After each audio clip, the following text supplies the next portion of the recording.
अस्सलामुअलैकुम दोस्तों, मैं हूं अब्दुल रकीब पुरनवी। फिर से आप तमाम लोगों का खैर मकदम है हमारे यूट्यूब चैनल पर। आज मैं फिर से हाज़िर हुआ हूं इन पेज का सबक नंबर 3 को लेकर। आज हम सीखेंगे linking tool, D linking tool, text box और टाइटल टेक्स्ट बॉक्स। ये जो आँख की तरह बना हुआ है ऊपर से चौथे नंबर पर, इसे लिंकिंग टूल कहते हैं। इसके बाद वाले डी लिंकिंग टूल और आयन को कहते हैं टेक्स्ट बॉक्स, और दूसरे वाले आयन का title text box. Linking tool का काम आता है कि दो या दो से ज़ायद बॉक्स को आपस में जोड़ना, लिंक करना। चलिए हम समझते हैं कि लिंकिंग टूल कैसे काम करता है। जैसे मैंने ये एक बॉक्स बना दिया, एक छोटा सा बॉक्स, इसे हम कॉपी कर लेते हैं ताकि हमको और ज़्यादा बॉक्स हो जाए।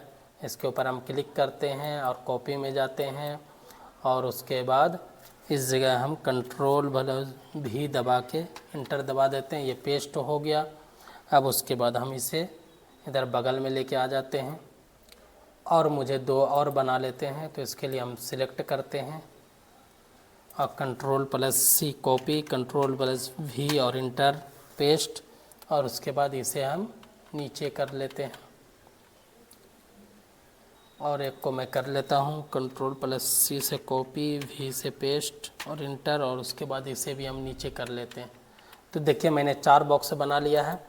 अब अगर हम कोई चीज़ पहले वाले बॉक्स में लिखना चाहें, जैसे मैं कोई एक पहले से मैंने लिख के रखा है ताकि वीडियो लंबी ना हो, इसीलिए मैंने पहले से लिख के रखा है, और उस चीज़ को हम कॉपी करना चाहें, जैसे मुझे ये कॉपी कर लेना है नीचे से थोड़ा सा, तो फिर तक कॉपी कंट्रोल+C से कॉपी कर लिए। अब हम दोबारा उसी बॉक्स में जाते हैं जिसमें हम थे। देखिए अब अगर यहाँ कंट्रोल+V से पेस्ट करते हैं, 1 लाइन, 2 लाइन, 3 लाइन। अब अगर हम चौथी लाइन में लिखना चाहें तो देखिए कर्सर जवाब दे देगा, यानी कह रहा है कि आपका बॉक्स भर चुका है। अब अगर हमको चौथे लाइन में लिखना है या इस बॉक्स में लिखना है तो इसके लिए हमको कर्सर को लेकर जाना पड़ेगा। अगर हम चाहते हैं कि नहीं, लिखते लिखते मेरा कर्सर खुद ब खुद दूसरे वाले बॉक्स में चले जाए, जब पहला बॉक्स भर जाए तो उस वक्त हमें इस बॉक्स को इस बॉक्स से लिंक करना पड़ेगा। उसी को कहते हैं लिंकिंग टूल। तो कैसे काम करता है लिंकिंग टूल, आपने देख लिया कि जब अगर एक बॉक्स भर जाए तो दूसरे बॉक्स में हम उसी वक्त जा सकते हैं जब तक कि कर्सर लेकर नहीं जाएंगे। लेकिन अगर हमने लिंक कर लिया बॉक्स को तो फिर हमें कर्सर लेकर जाने की ज़रूरत नहीं है। जैसे मैं इन तमाम चीज़ों को डिलीट कर देता हूँ तेज़ी से। डिलीट करने के बाद अब हम चाहते हैं लिंकिंग टूल के ऊपर। जैसे आप लिंकिंग टूल के ऊपर आइएगा तो ये बन के आ जाएगा निशान। आपको जिस बॉक्स को जिससे लिंक करना है उस बॉक्स के राइट वाले गोल निशान पे क्लिक करेंगे। जैसे इस बॉक्स को हमको लिंक करना है, इसके राइट पे क्लिक करेंगे, इससे करना है तो इसके लेफ़्ट पे क्लिक करेंगे। तो देखिए ये लिंक हो गया। अब हम चाहते हैं इस वाले बॉक्स को इससे लिंक करना, तो इसके राइट पे क्लिक करेंगे। इसका राइट कौन है, ये, और इसका लेफ़्ट कौन सा है, ये। अब देखिए ये लिंक हो गया। अब हम इसको करना चाहते हैं इससे, तो इससे कर सकते हैं। अब अगर हम कोई चीज़ लिखना चाहेंगे तो जैसे ही मेरा बॉक्स पहला वाला भरेगा वो ऑटोमेटिक दूसरे में चले जाएगा।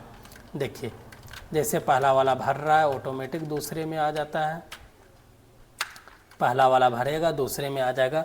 तो लिंकिंग टूल का फ़ायदा यही होता है कि जैसे ही पहला वाला बॉक्स भरेगा ऑटोमेटिक दूसरे में चले जाएगा, आपको कर्सर ले जाने की ज़रूरत नहीं है।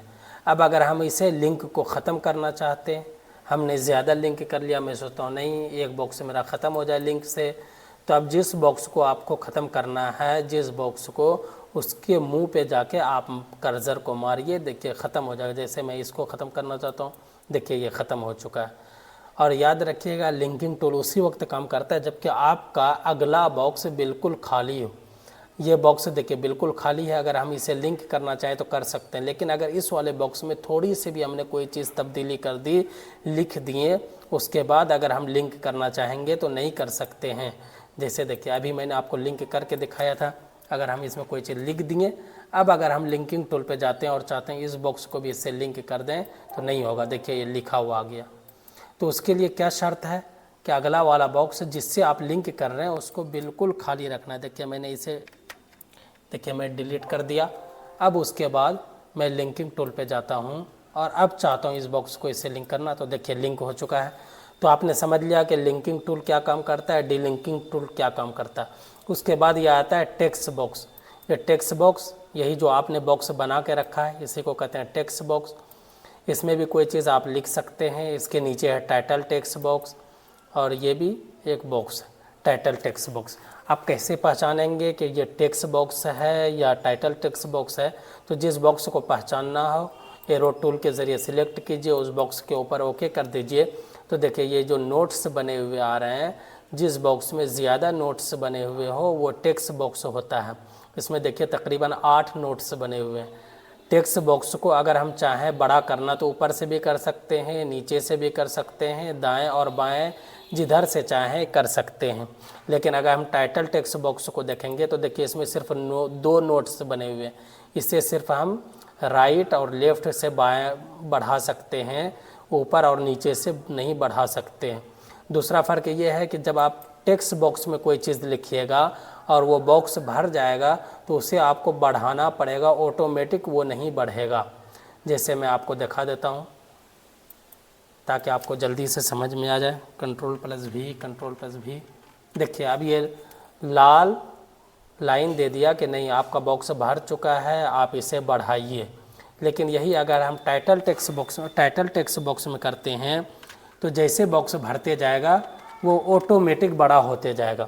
तो टाइटल टेक्स्ट बॉक्स में आपको बढ़ाने की ज़रूरत नहीं पड़ती है, ऑटोमेटिक खुद ब खुद बढ़ जाता है। लेकिन टेक्स्ट बॉक्स में आपको बॉक्स बड़ा करना पड़ेगा, वो खुद ब खुद नहीं होगा।